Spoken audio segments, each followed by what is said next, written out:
Welcome. In this video today, we're going to be covering some basic keyboard shortcuts and some really cool tricks you can use to increase your efficiency and just kind of make your working in VS Code a little more enjoyable. Now, for most of these, you'll be able to use the basic key commands, but for some of them, you'll need to custom bind key commands. Don't worry, we'll go over that as well. But for this first one, I have a custom bound key command that I have set up that uses the wrap feature. Uh, and what it does is it when you're using your command palette, there's this emit wrap with abbreviation feature that will wrap HTML.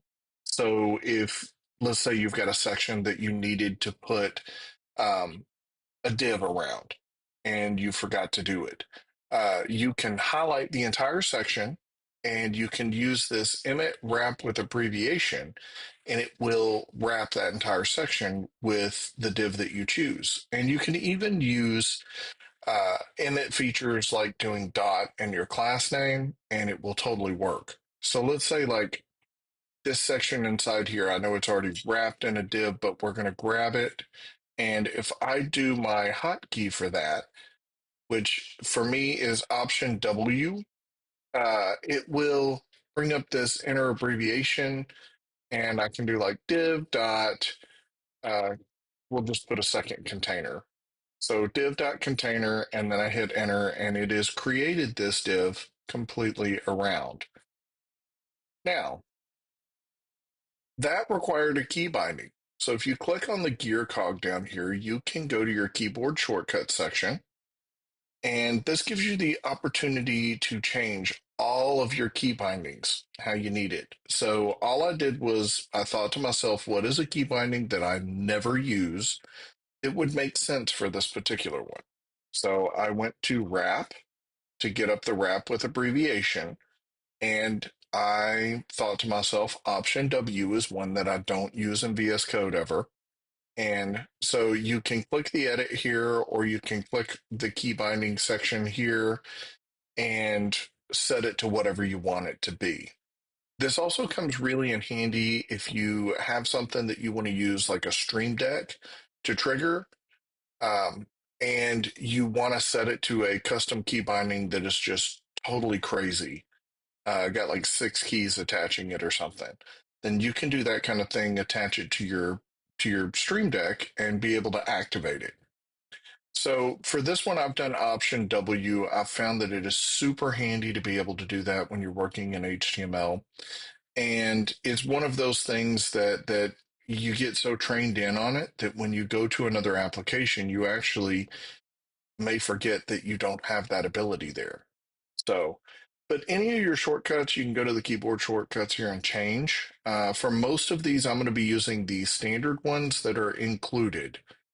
Um, so, just to kind of talk about file management with keyboard shortcuts, your most common keyboard shortcut you're going to use, and I have autosave turned on right now, but if I do my Command S on Mac or it's Control S on Windows, that will save your file that you're currently in. Now, if you want to create a new file, it's Command or Control plus N. You want to close the file that you're in. It's Command or Control plus W. And to open a file, you would do Command or Control plus P. Now, I'm going to put all of these commands down in the description for this video. That way you can refer to it. But the next thing that I think is really useful is being able to do multiple cursors on different lines. So let's say I'm looking at this one and I realized that I wanted this to be like get element or a different kind of element selector.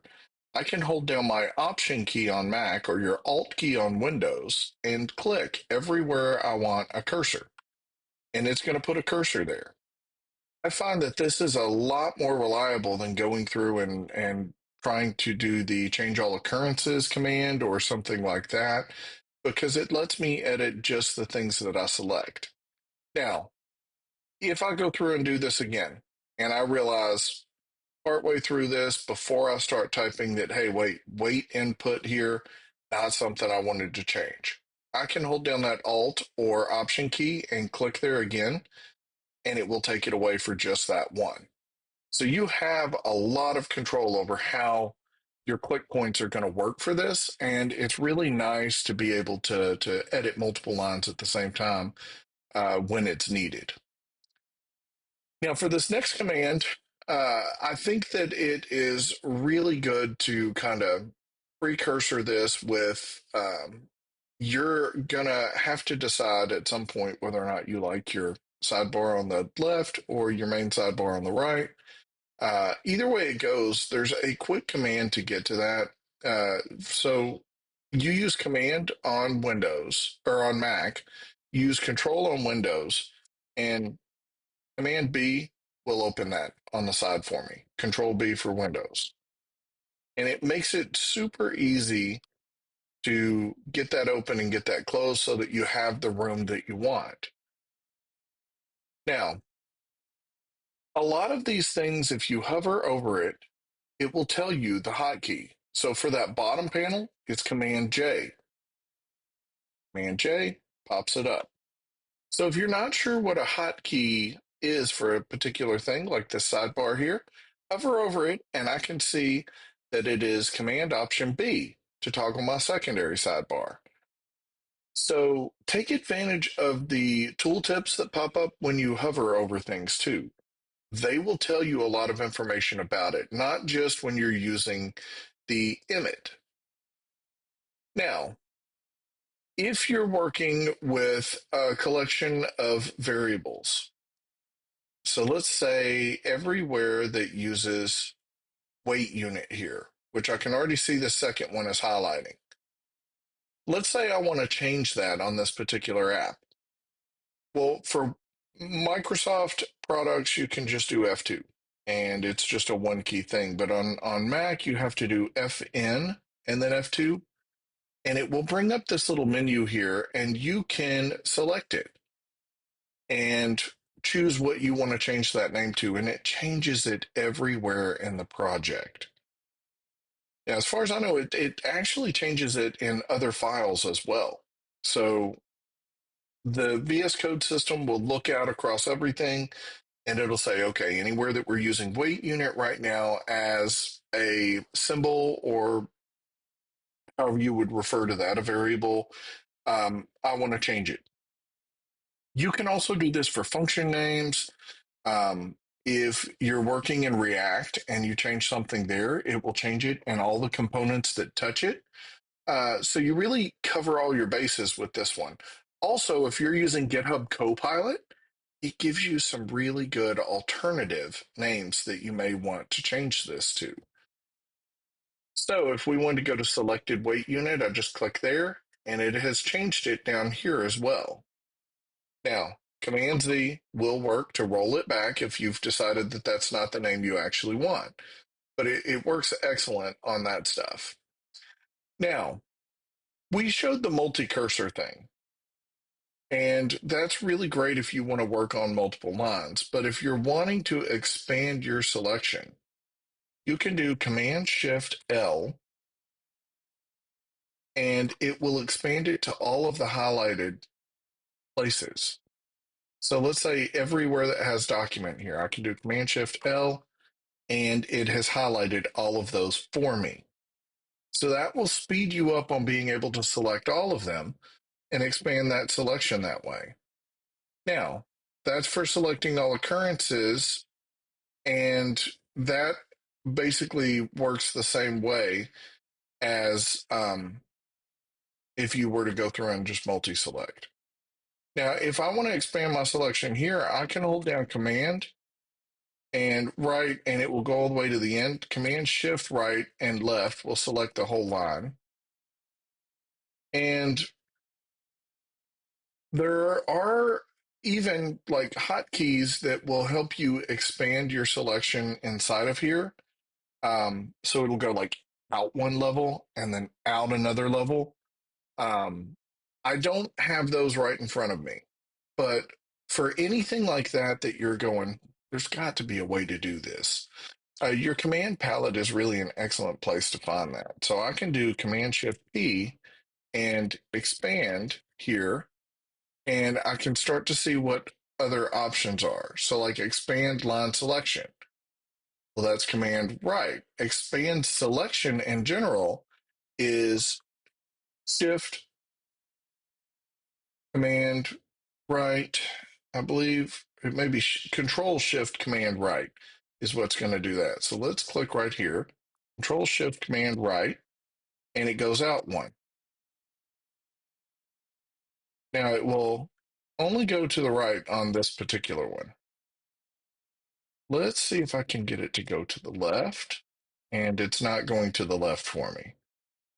Now I can do Command Shift up and down. Those also don't do anything. So if I'm wanting to select more to the right, it's basically going to be that Command Shift and to the right thing. And this will select whole selections or whole areas too. So this selected the entire function for me that time. Some of these are just going to require a little bit of play on your part. Now, there are other really awesome commands for, let's say, you're wanting to scroll on both your index.html and your contact page. And you want to scroll maybe on all three of these and check to make sure that you're getting the same imports in the head or you have the same content in a place. I can line these up on here and close my sidebar and make this big. And then I can go to my command palette again and type in toggle, and you have a whole list of things that you can toggle here. So I'm wanting to toggle scroll. So there's sticky scroll here. Sticky scroll will hold your function names at the top. Um, I want to see the other scroll options. So I'm going to type in toggle lock scrolling across editors. This will make it to where when I scroll on one of these, it scrolls on the other ones at the same time. So I can look down through the entire project really fast. Now, the cool part about this is let's say you were working with a list and you wanted to scroll starting on the same, or we'll look at this index.html just to start with. I can open multiple instances of this, so I can do like a second one off to the right here. And I can speed up the way that I'm looking through these files. So let's say this goes down to 2324. So I'm going to put 2324 kind of up at the top-ish area here. I can go a little bit higher because it's going to be actually behind this. And then I'll toggle that lock scrolling across editors. And now it sticks with that. So I'm like seeing a continuance of the page go by. And it'll scroll all the way to my closing body over here on the right hand and the closing HTML. And I'll still have just a little bit available over here where they overlap. But it works really well if you're like digging through a CSV file or something to that effect, and you're wanting to make sure that you can see everything fast and you're not having to just scroll through and be stuck on that one line kind of thing. Now, those commands are all just kind of the things that are right up in front of you. There are a ton of other features, and VS Code is one of those type applications to where you're probably going to always be discovering something new. So take time to go through what's available up here. I noticed when I put toggle up here that I don't understand what a lot of these are. Toggle auto attach. The developer tools are really useful. I didn't know I could do that. And I'm looking at this screencast mode and wondering, does that cover the same thing as this other application I'm using that pops the keys up? something I've never looked into before. It might have saved me a download. So make sure that you take time to really kind of dig through it. Another place that is really useful to learn more of these really handy keyboard shortcuts, if you come in right up here and you do selection, you can go through and see all of the options that they give you for selection. So, like add selection to next find match, or if you wanted to add a comment on your current selection. So, a lot of these are the kind of thing that it may fit your workflow where it doesn't fit mine, or it doesn't fit another developer that taught you how to do what you're doing. So go through these. If you've got curiosities on, like, maybe I can speed things up just by doing this short keystroke, give it a shot. Now, if you are interested in seeing some more of my favorite ones that were not covered here, over on our helpcodeit.com website, I do have quite a few others. Let me get this full screen for us.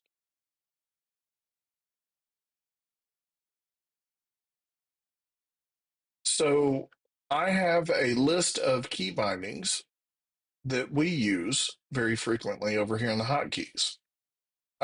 The expand and shrink selection, shift option left and right, it expands it by one word. Um, so some of these are ones that we use frequently, and it's the kind of thing that you don't even think about. You get the muscle memory to do it. Toggle word wrap, I leave my word wrap on all the time, but there are lots of people that choose not to. And so take your time, go through these, see if there's some of them that would work to help you along the way, and happy coding.